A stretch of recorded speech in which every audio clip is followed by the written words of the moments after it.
Morning guys, welcome to another short video of my Maslow adventure. If you remember my last video, I said I was going to open the box the day after my night shift, but curiosity got the better of me. So I ended up opening the box and actually having a look inside the box to see, just to have a feel and see what the stuff looks like, really, just to play with it, because I was just too curious. Anyway, I'll just take the bits out. You probably recognize them anyway. So here you have the ring kit, okay, and it's come with these V wheels.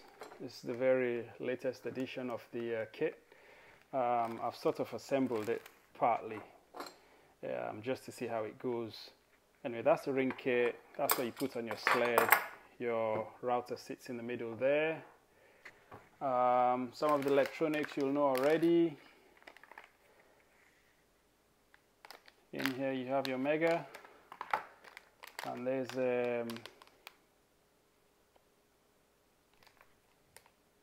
one of your electronic bits. Can't think of the name. This is all new to me. So in here you've got a heat sink, you've got the sprockets for your tensioning device. There's tools to put the kit together. You know, there's some guides there, so you can see them, the white bits there for the chains to run over. You know, a few cable ties, your nappy pins for holding the chains together. You know, all the gear you need, really. So I'll just put these out as I go along. And some great big screws. These, I believe, are for assembling your frame. A few more screws and washers and nuts. I believe these are probably for attaching your L brackets onto the sled. There's the L brackets. These are what go around the ring kit. 4 of these came, so one on each of these angles on the sled, and I believe one is to attach the Z-axis motor. So 4 of these brackets. I'm not gonna open them. A few more bolts, great big bolts for attaching. I think these would be for building your frame for the kit. All your cables. I'm pretty sure if you've seen the Maslow kit before, or if you haven't, these are what you use to connect your motor to your power source, or the controller rather. Chains ×2. Great big long chains, very small. For some reason I thought, I don't know why I had in my head that they would be sort of the size of a bicycle chain wheel. But anyway, there you go. They're smaller than a bicycle chain wheel. I mean, than a bicycle chain. I'll put these to the side. In this bag, oh, that must be the Z-axis motor. Yeah, very nice, very well packaged, nice and soft. And I've got another brown paper bag in here, some L brackets. Ooh, I'll work it out as I go along, you know what I mean. There you go. All of these will be in the assembly guide on the Maslow website anyway, to find out where everything goes. And this would be a USB cable. This would be for programming of some sort. Bungees for tensioning. The all-important motors for the left and right, to attach to the left and right of the Maslow machine. I believe these pull the machine left, right, up and down. So when you've got it on the plywood. And some more screws Finally, a power supply. I asked for a European power supply, but after looking at it, I believe I could probably find something that's got a 3-pin plug so I can use it in Scotland. Because it goes from I think 120 to 240 volts, so I could easily replace that. It looks like a kettle plug, you know, so that would be easily replaceable anyway to power up my my Arduino and controller board. So I'll keep that part and I'll replace that part with something with a 4-pin plug for using in Scotland. So I believe that's everything in the kit actually, but it's quite, you know, it's brilliant, you know. I'm quite happy with it. I'm very happy with it. So the other thing I wanted to talk about was the router.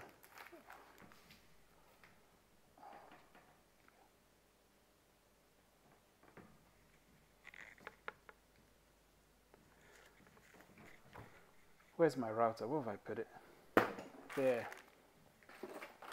Now, one of the reasons why I was, I'll just put these away just for a minute. Why I opened the box before,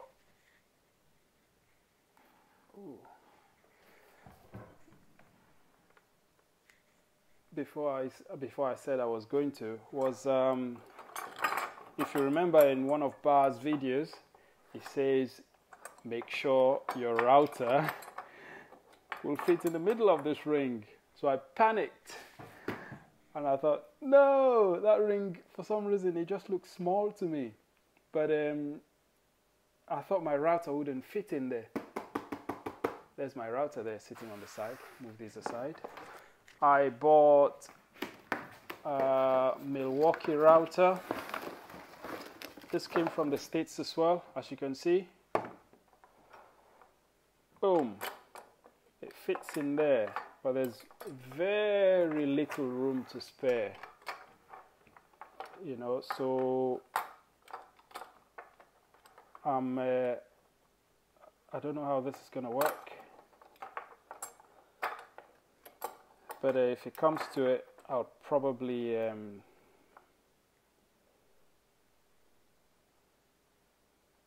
need to build a new frame to hold on to that. So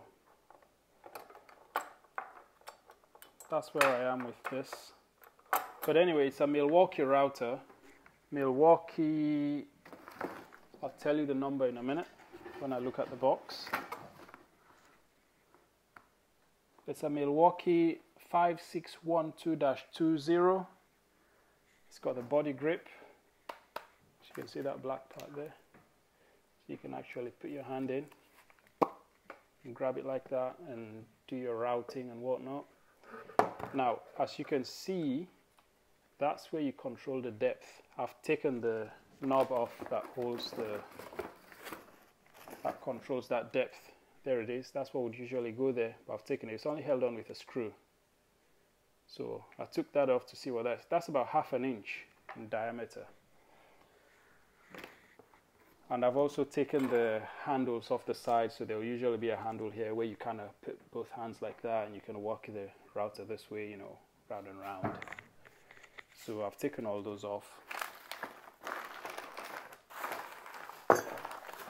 The reason why I got this router as opposed to a rigid router, that's probably the preferred option, that's what I've seen in most videos I've looked at, was because this depth, the Z-axis adjustment is on the top. If you look at the other routers, it's on the side for some reason, somewhere down there I believe. But when you attach your motor and this, it sort of does that sometimes when you look at it. But this is on top, and I believe it would make for a straighter up and down motion. But as I was looking at the kit, one thing I noticed was that there, which attaches, you've got two, on this attachment, you've got two different size holes. On the top, that's where you attach your motor, so the shaft for the motor goes through, and you lock it with a grub screw. And then same again when you attach it to the Z axis nut, it goes there, and you tighten the grub screw, so it locks everything in place with a few more brackets and plates in between here. But that shaft is 12 millimeters, and I believe this is somewhere around 8 or so. So I need to make this hole a bit bigger. I'm gonna have to play with that. Drill a hole, make it a bit bigger. That goes on top. Tighten that. Job done. And hopefully it should work quite nice. But yeah, the main reason why I took this apart the other day was because I panicked and I thought, oh my god, it's not gonna fit. So here we go. It seems to go around nicely. I need to play with it a bit more and carry on with the assembly as I go along. So I've still got the programming to do. I downloaded the ground control software onto my laptop the other day.